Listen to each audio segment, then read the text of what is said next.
Okay, so we will go ahead and get started in interest of respecting everyone's time. Welcome to this month's AGU AGI Heads and Chairs webinar. So quick set of introductions. Rosa Mimey from AGU's, who's Director of Engagement and Membership. Eric Henkin, who is also online with us, Assistant Director of Career and Student Programs at AGU. And I'm Christopher Keene, Director of Geoscience Profession and Higher Education at AGI.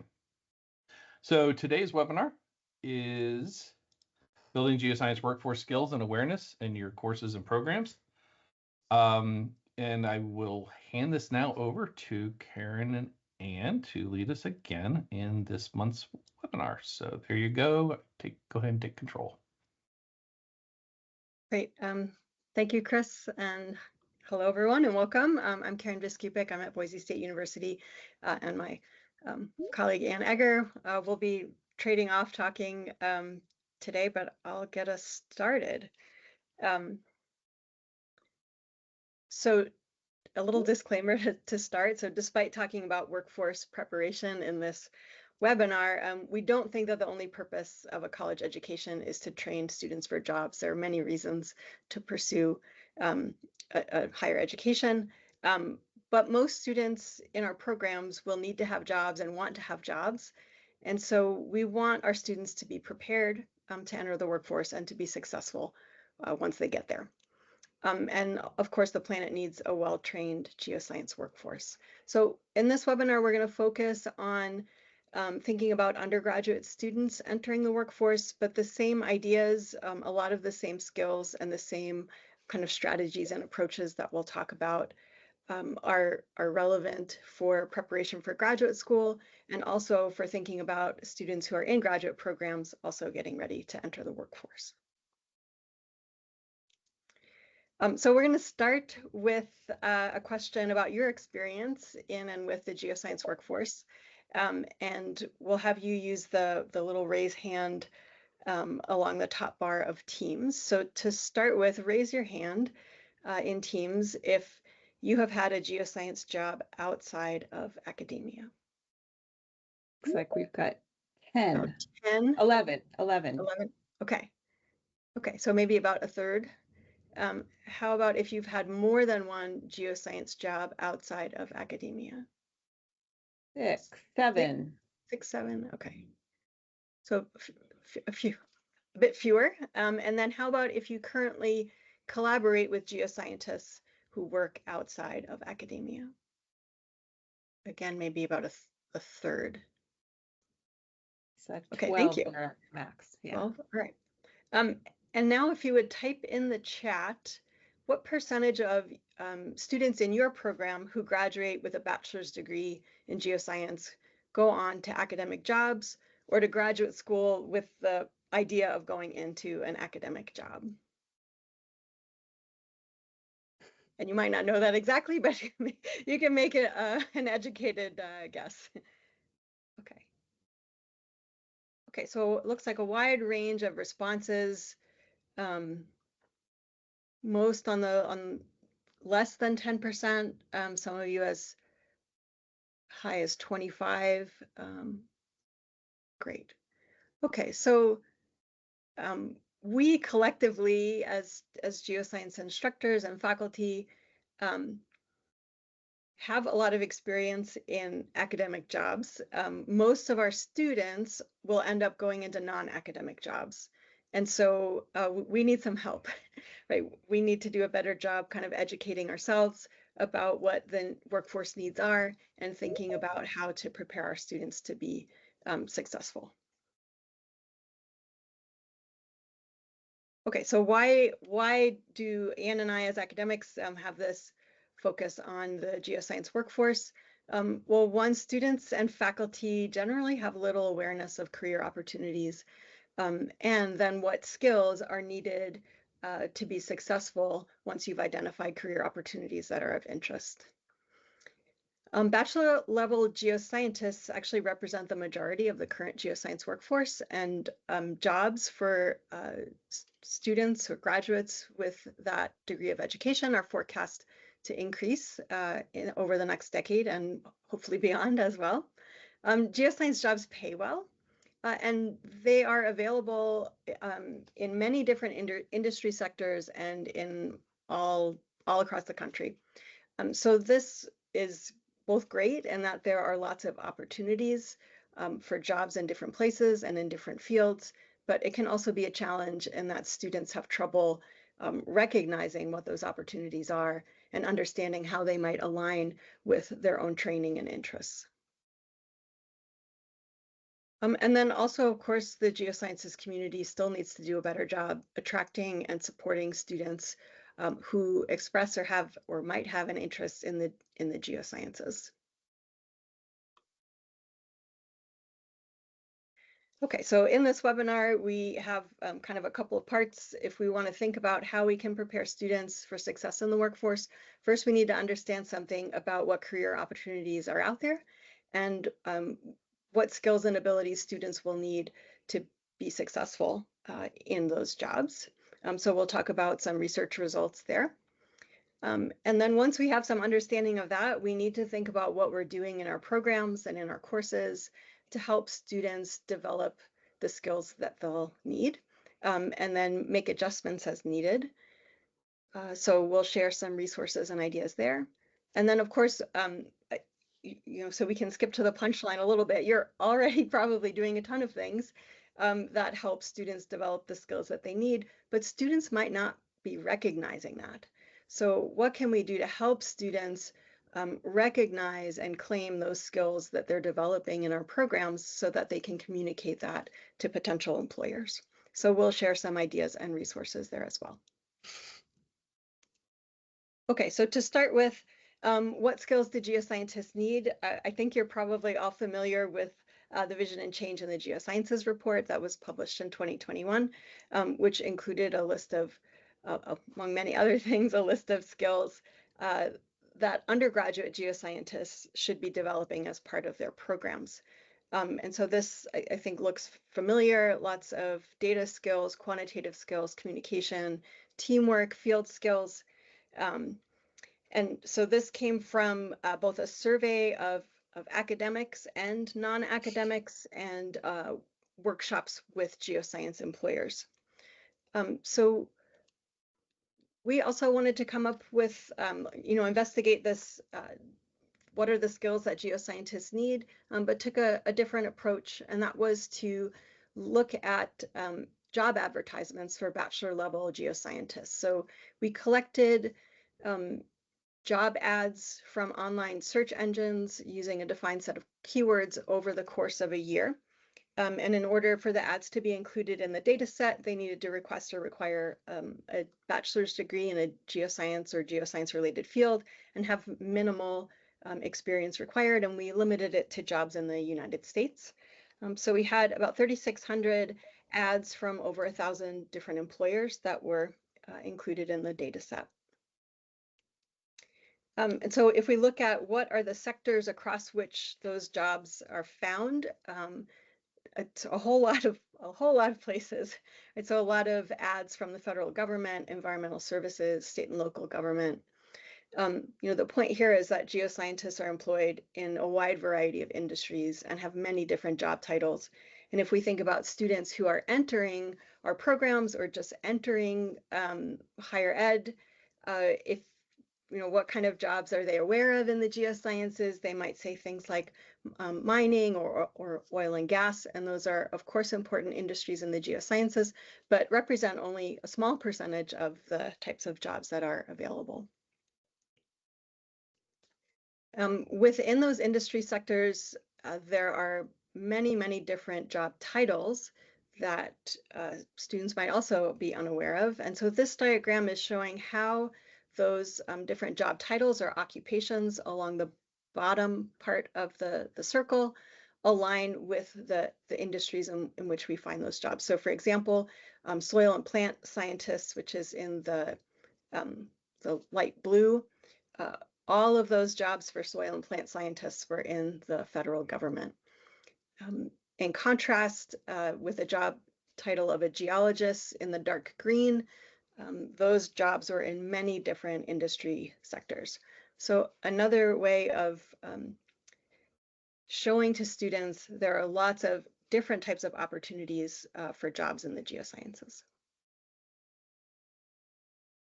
Okay, so beyond that, we looked at these job advertisements and coded them for what kinds of skills employers were requesting in those job advertisements.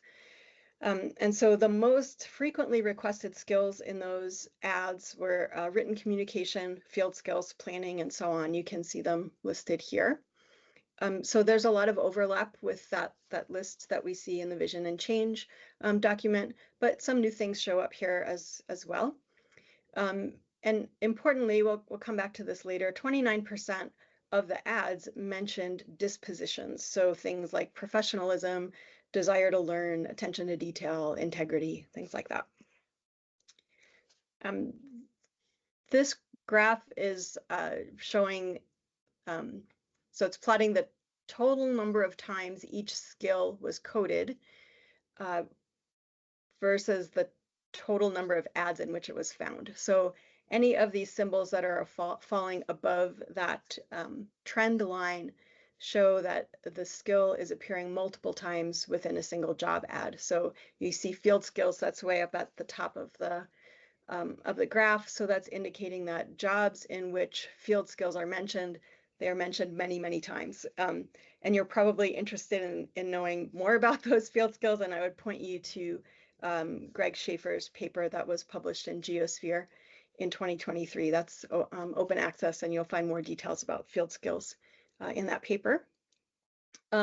Computer skills are also something that people are usually curious about. Students sometimes have ideas about, they need specific computer skills to get a job in the geosciences. So we looked in more detail at what specific computer skills were requested in the job ads.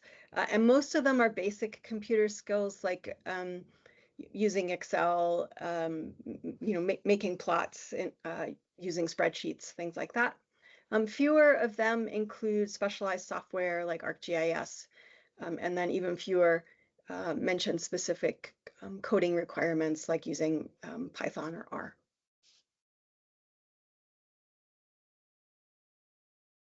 Okay, so next we'd like to get some more information from you, and we're going to ask a waterfall question. So the way this works is that in a moment, a question will come up, and we'll give you a minute or two to think about and then type in your answer in the chat, but don't hit return. So you'll prepare your answer in the chat, and then after a minute or so has passed, I'll tell you to hit return, and we'll have this wonderful waterfall of responses that all come up in the chat that we can look at once. Okay, so the first question is, which skills do you think your program is doing a great job of helping students develop? And I've left up the list on the right of the most frequently requested skills from those job ads. You might choose something from that list, or it could be something else that's not on that list that you think your program is doing a great job of helping students develop.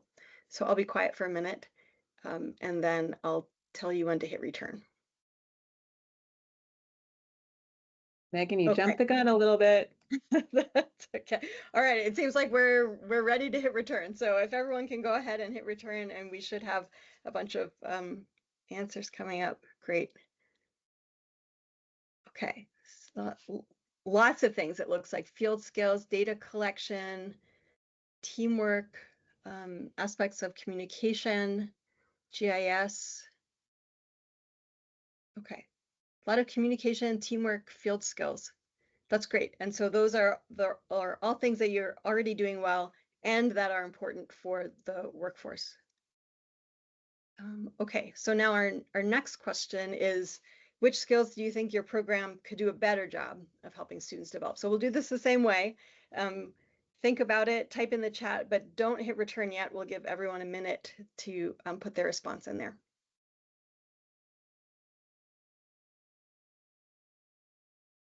Okay, so go ahead and hit return, and let's see where are places where we think we need to do a better job.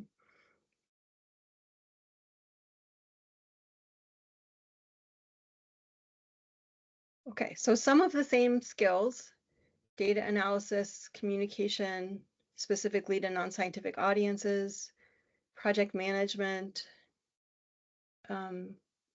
quantitative skills, written communication.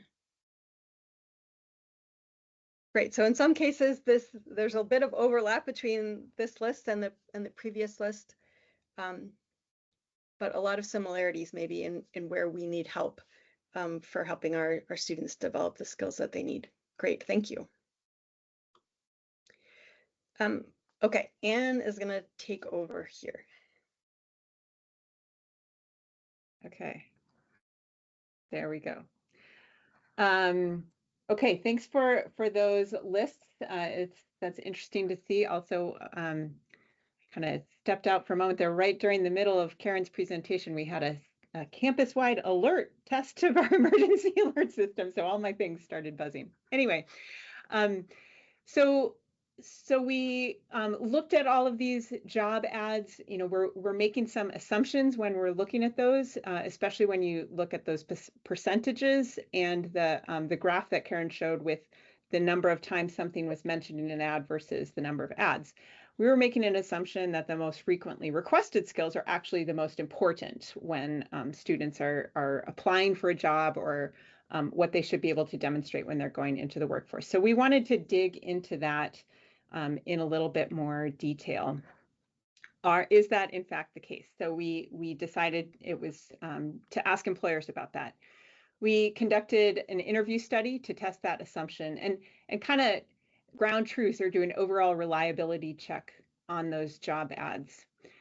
We also wanted to determine how employers evaluate job applicants for the skills that they think are most critical for success. So they're asking for field skills, they're asking for communication skills. How do they assess those when they're looking at a pile of job applicants?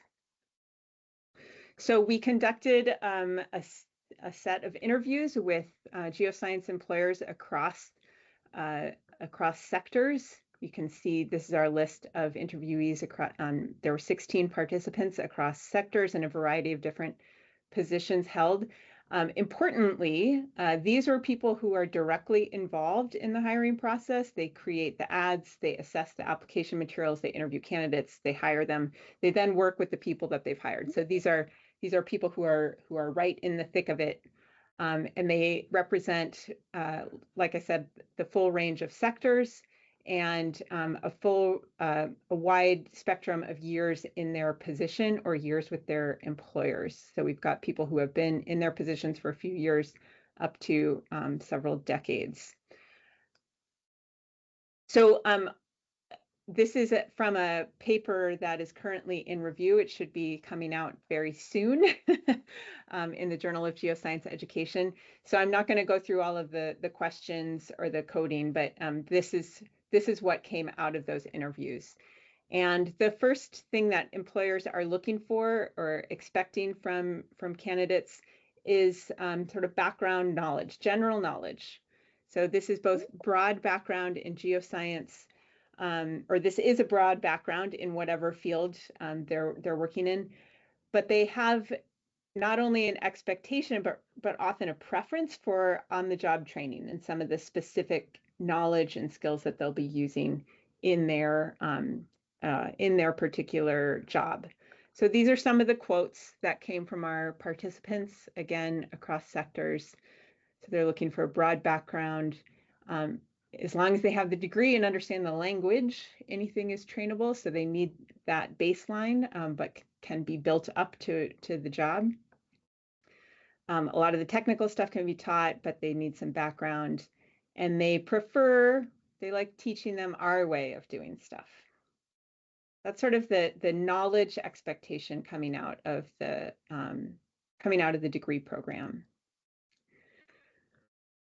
When we look at the skills, so these are the skills that came up in the interviews as most important to employers in the applicants. So again, these histograms are showing by sector. So there were, I should have mentioned, there were 16 participants, but only 11 interviews because some of those participants worked as like a hiring team and were together in their industry. So we only had N is 11 for the number of interviews, the total number of interviews here on the left-hand side. So what you're seeing reflects, in fact, the job ads, that communication, both general and written, are critical. Field skills are also, so these right three or left three columns match the job ads exactly. Basic computer skills, specialized software, work as part of a team. Also, what many of the things that you are doing, which is great, teamwork and communication and field skills.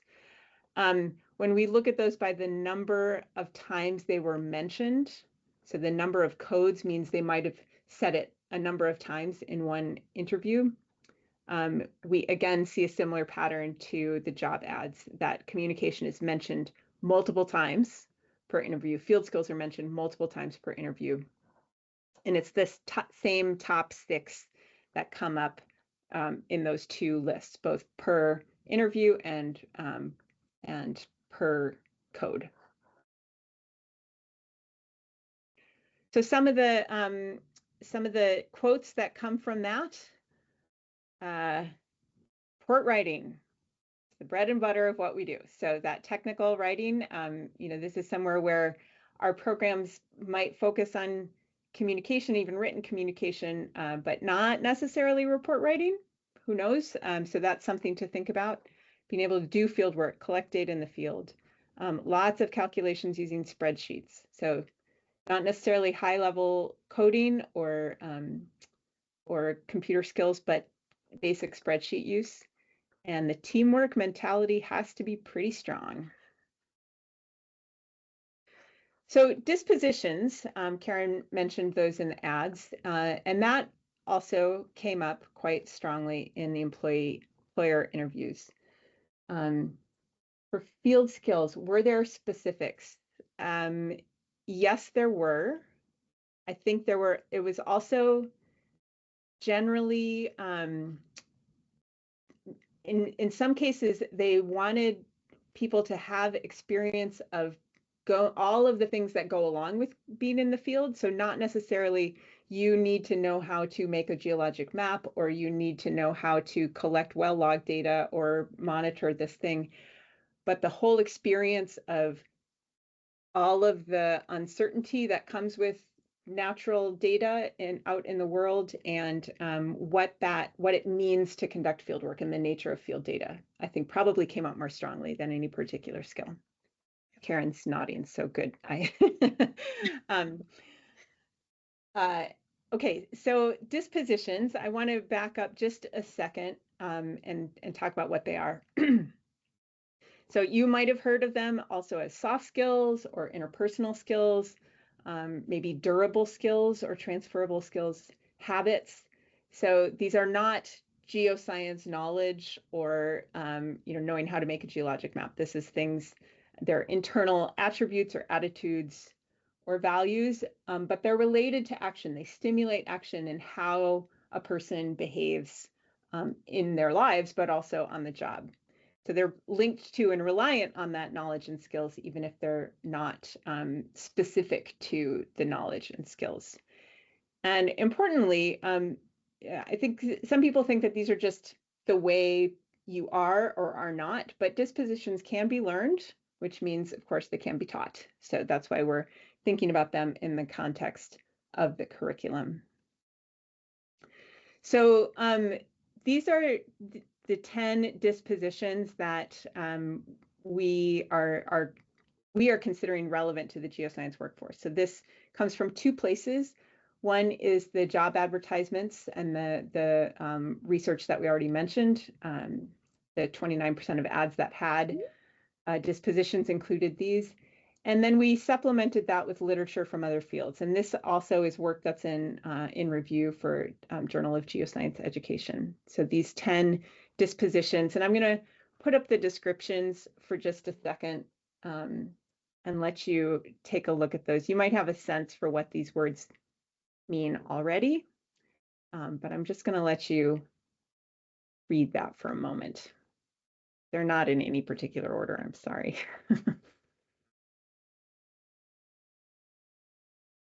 So we're going to do a couple more, or one more waterfall question here. So I'm going to leave those dispositions up and ask you now. So again, you can type it in the chat, but don't hit return yet. Which dispositions do you think your program is helping students develop? And you can again choose something from the list, or if you have something else that you're really focused on that's not on here, feel free to include that as well. I'll give you a few seconds to think about that. All right, go for it. Hit return. Collaboration.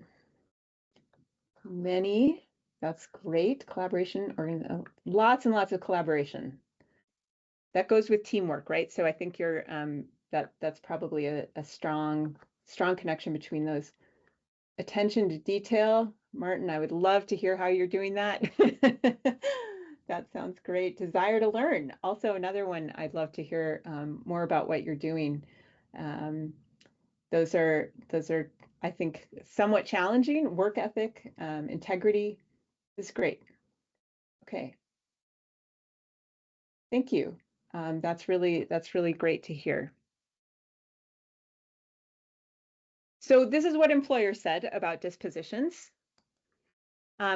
These are the ones that came up most frequently: collaboration, desire to learn, flexibility, and initiative. And so these are some of the quotes that came from that. The more teamwork you're amenable to, the better projects go. And more than anything, they want someone who has the capacity to continue to learn. The job changes a lot, so being able to move when the target moves, that's flexibility. It's very valuable and powerful. Looking for that drive and ownership and willing to take things on and finish it. I have concerns that Katya has concerns about how these dispositions can be potentially unwritten ways of excluding populations. Did this come up? You are anticipating our next, some of our findings, indeed. So so just hang on to your question. I promise I'll get back to it. So in the interviews, these are the number of times those were mentioned. So again, we had 11 total interviews. So general talk about dispositions came up in 9 of them, and the most frequently discussed one was collaboration.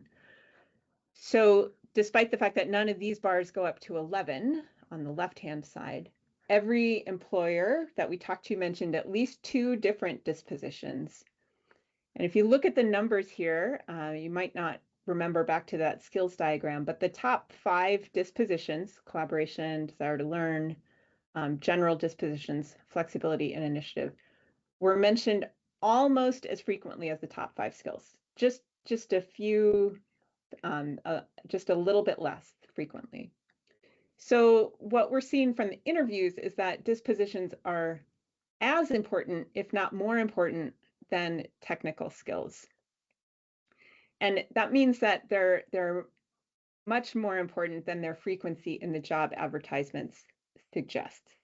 And that's part of the answer to your question, Katya, is that there's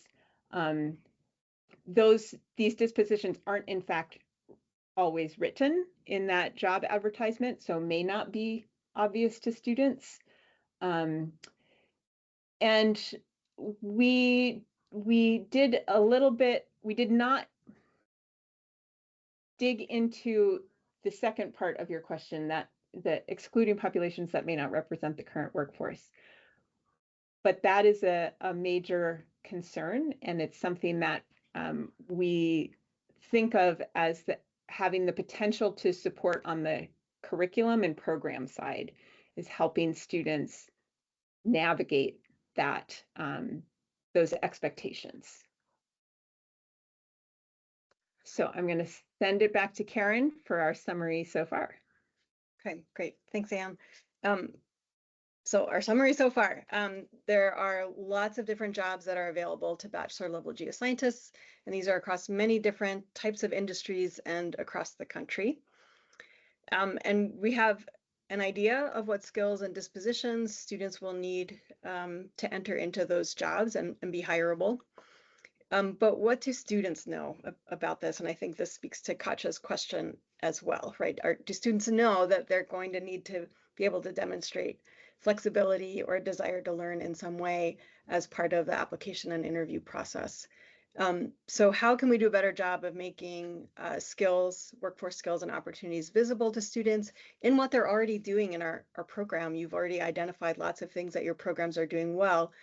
Do students recognize that from their training, and are they able to communicate that to potential employers? So Anna and I have put together a collection of resources on the Teach the Earth website. I think Anne will pop that in the chat.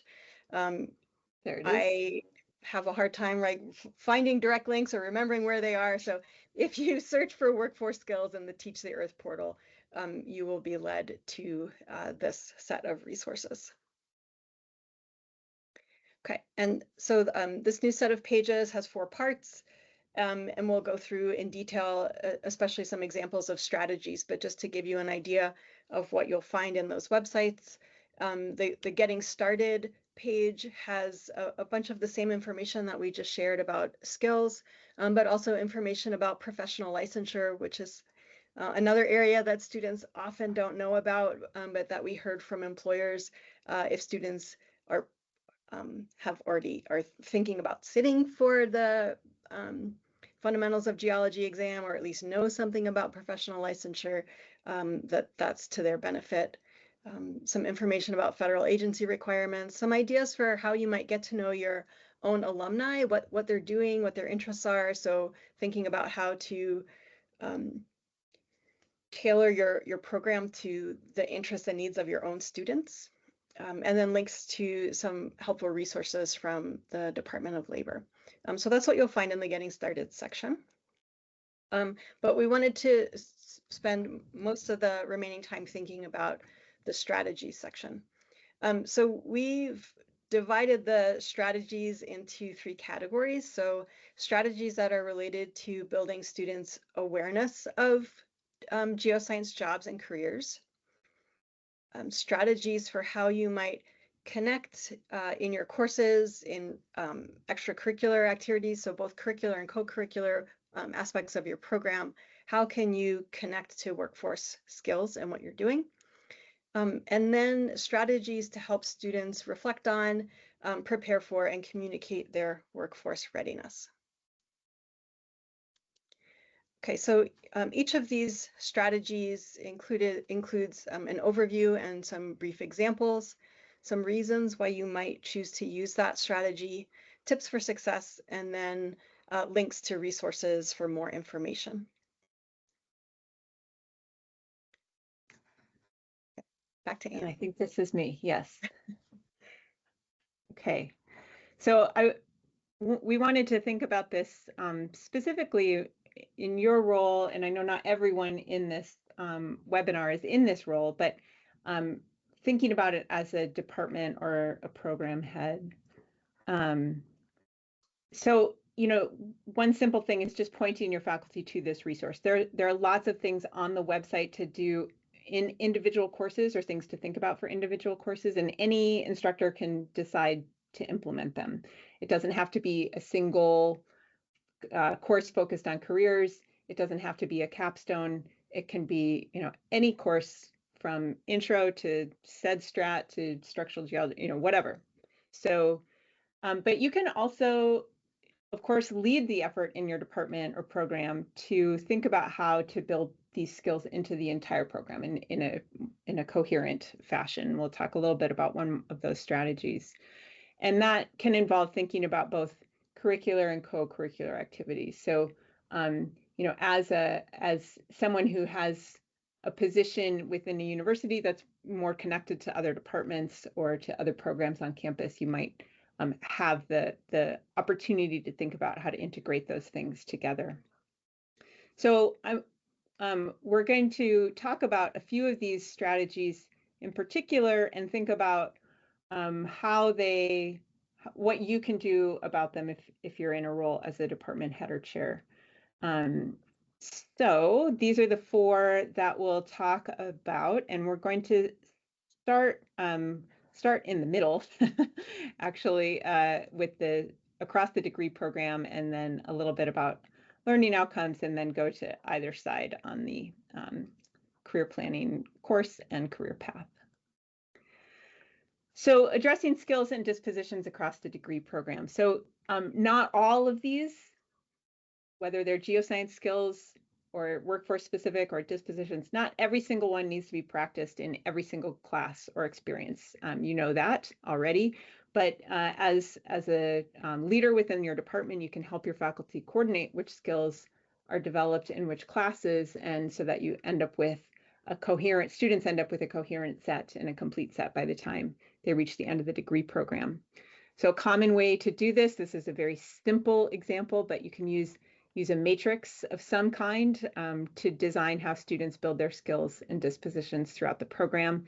This is just an example of how you might think about communication. You don't need to have a written report in every single class leading up to the degree program, but having it in a few key ones where it can be really important, coupling that with graphics and developing graphs for presentation can be very helpful. So again, that's coordination that needs to happen sort of at that department or program level within the degree. So when you're thinking about that program level, people may indicate that they're using particular strategies or including some of that work in their courses already.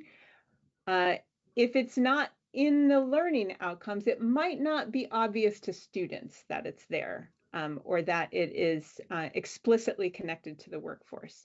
So by what I'm getting at here is that you want to explicitly name the skills that students are developing and the value of those beyond the course or program, so that they could be that they are connected to the workforce. This can happen in learning outcomes or in at the course level or in particular activity learning outcomes. But again, it can be something that's useful to coordinate across a department or program to see how those all fit together. So one of our findings from the dispositions study with Kaylin Lagerwal, another of Karen's students at Boise State, is that faculty are reporting using lots of strategies to help students develop dispositions, just like you are: collaboration, desire to learn, teamwork. When we ask them more about the strategies that they're using, we were able to create this framework that has sort of 2 axes, whether it's active or passive. So whether students are sort of listening to someone talk about a disposition versus actively engaged in developing that, and direct or indirect. So whether that disposition was explicitly named as being something that they are working on, or whether it was implied. So what we see is that most people are using indirect strategies. I should mention this is 13 faculty, or 17, 13. Yeah, interviews, yeah. Yeah, okay, so results from 13 faculty, so not a giant data set, but these are preliminary data that most people are using indirect strategies and mostly active strategies. But where we really want to get people is into this direct and active zone. So it's actually a really small shift from indirect and active to direct and active. It really just means being explicit about the skill or disposition that you're trying to develop.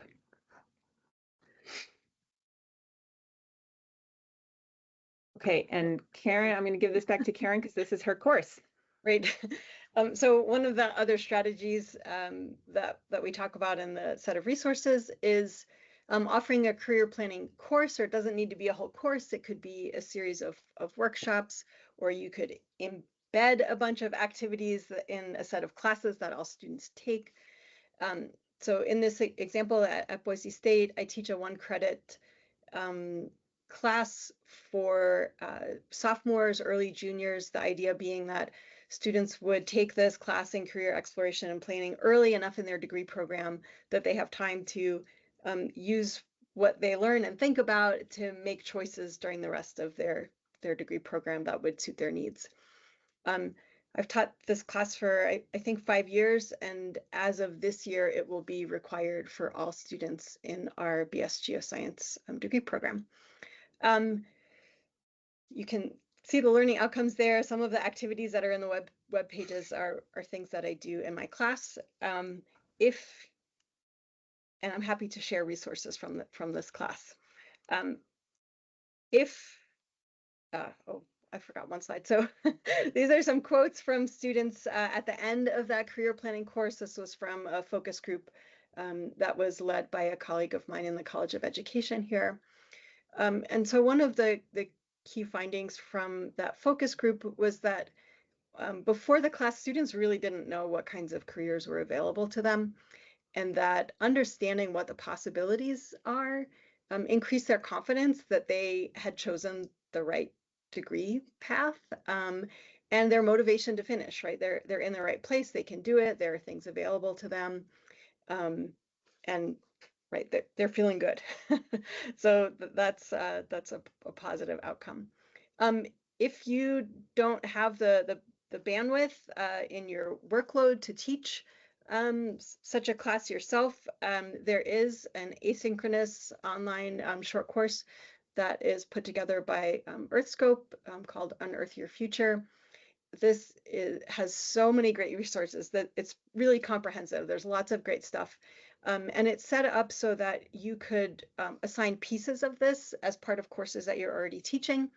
So to have students investigate what career possibilities are out there, what does it mean, different career profiles, or you could set this up as ask students to complete the whole thing if you don't have a course on your own.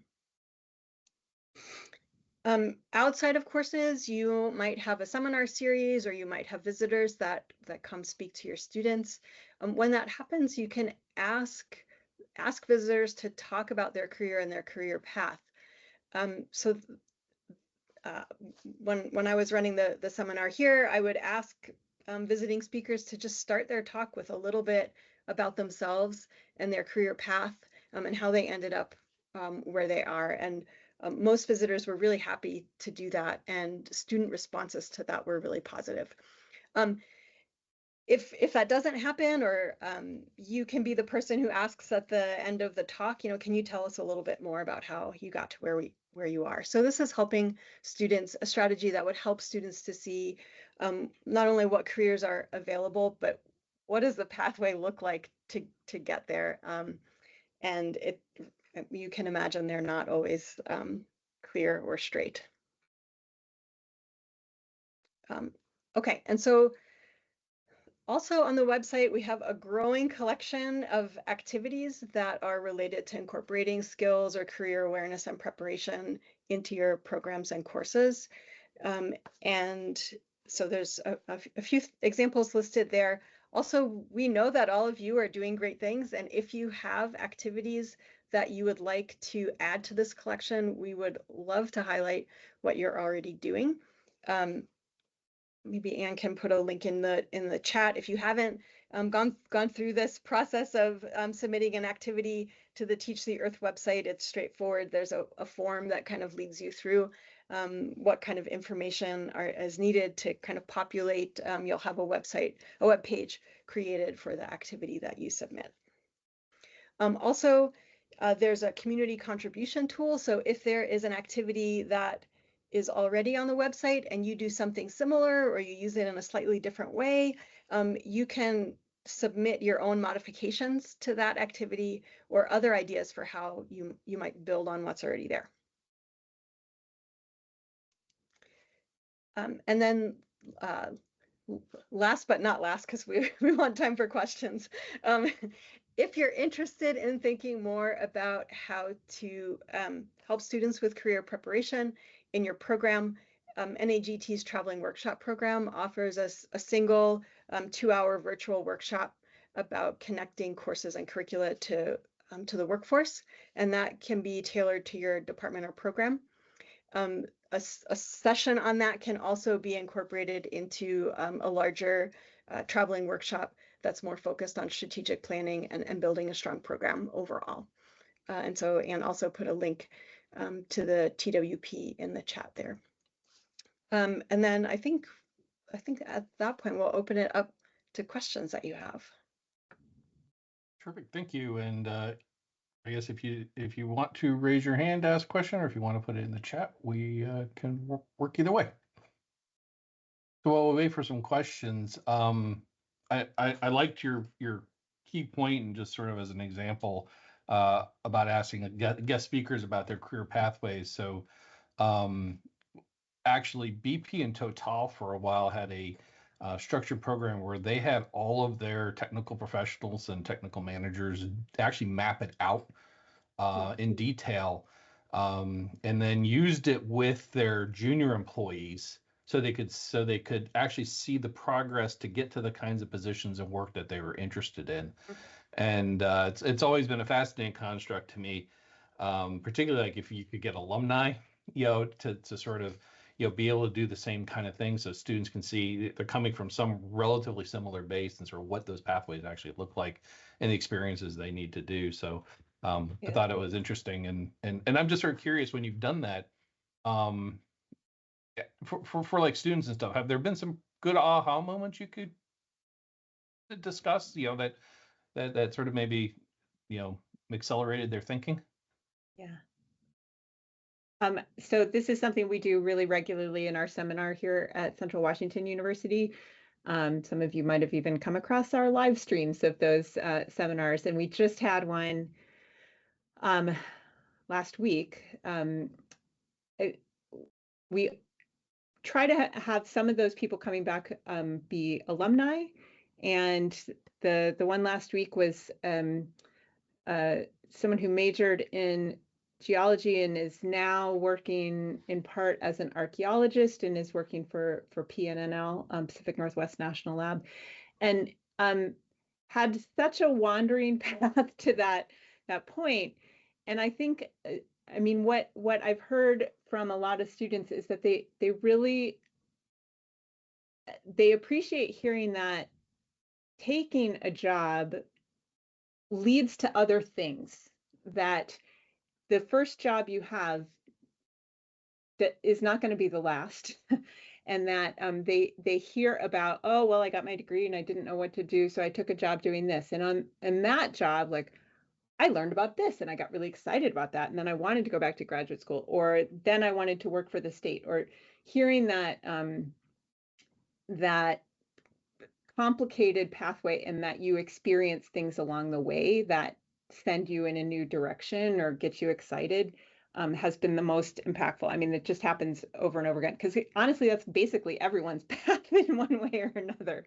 So I hear a lot from students about that kind of aha moment of just, oh God, so great to hear that people did a bunch of different stuff and now they're doing this really cool thing. Cool. So we did get a couple questions in. First one, when collecting the job ads for your study, what keywords did you use? And did you seek non-traditional positions, for example, natural hazards, financial risk in the insurance sector, and things like that? Yeah, I can take that. So the list of keywords is in the paper. I think it was about 21 different keywords that we used. And so, like, we didn't search for natural hazard, financial risk, but of those, right, in using those 4 search engines with that long list of keywords, there was a lot of overlap in what appears from those search engines. So we did end up with job ads that were in the financial sector, for example. But anything that, if the job had a geoscience related degree as a request, it would appear in that search. I think that answers your question. Yeah. Okay, sounds good. This is a good question. Can you give some examples of how we might teach flexibility? I feel like we've made many things in our classes more flexible for our students, but we don't often ask them to also practice flexibility. That I'll take that first, Karen, but you should jump in too. Yeah. So this is one that I've thought about. I teach an intro level 2-week long field course where we go down to California and we're in the field. And oh my gosh, there are years when it's like there's a fire, somewhere is closed that we couldn't get to the previous 20 years. So this sounds really simple, but again, it's for me, it was an eye opener to go from indirect to direct, just to say things like, today we're not sure what's going to happen, and you're going to have to be flexible as we go through this day. We may find that we can't get into our field area, and we're just going to have to be flexible as we go through this work. And then I'll say, thank you for being so flexible as we continue to conduct our fieldwork. So, does that mean that they're suddenly more flexible? I don't know, but it was a first step for me to realize, like, oh, just being obvious and explicit that this is an important aspect of the work that we're doing today, and making that clear to the students made a difference in the way they responded to what was happening during the day. So that's my first thought there. I don't know if you want to add anything, Karen. I was going to say something similar, in that one of the strategies we heard a lot from the people we interviewed was that they are modeling these dispositions just in the act of the work that they're doing as an instructor. And I think flexibility is one that comes up as we are teaching, like, oh, we were going to do this thing today, but I see that the data that we were going to download looks slightly different than what we were expecting, and how the instructions are written, right? Okay, so let's be flexible, and we'll need to make some adjustments there. Or I talk about being flexible in how I deliver my course, right? If something's not working, let's talk about it and see if we can make some adjustments to make it work better. So those are just a couple of examples. But I think certainly thinking more about the strategies that we're using to teach dispositions is important.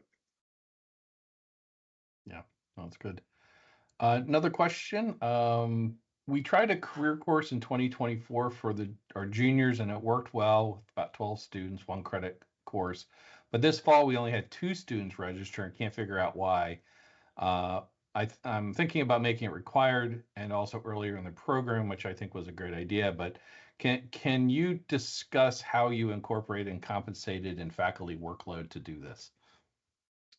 Sure, I can talk about that. So I developed the course as part of it was an NSF STEM award. And so that was my, hey, I have this award, I'm going to develop this class and teach it as an elective.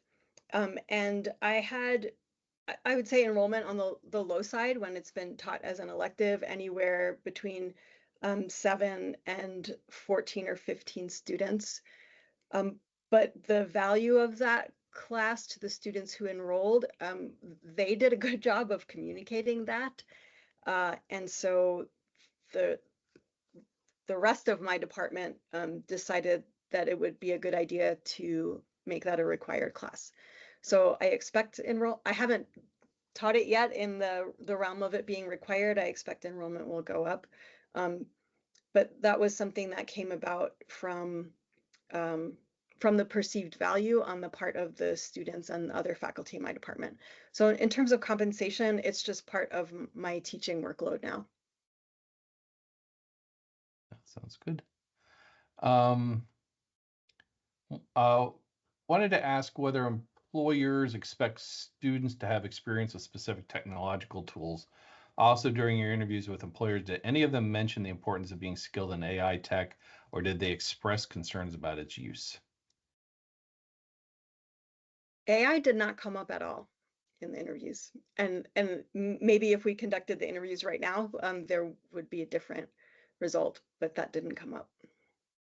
Yeah, I would say that it was, they weren't that long ago, and yet the AI in landscape has the public changed. mind has grown substantially since those interviews.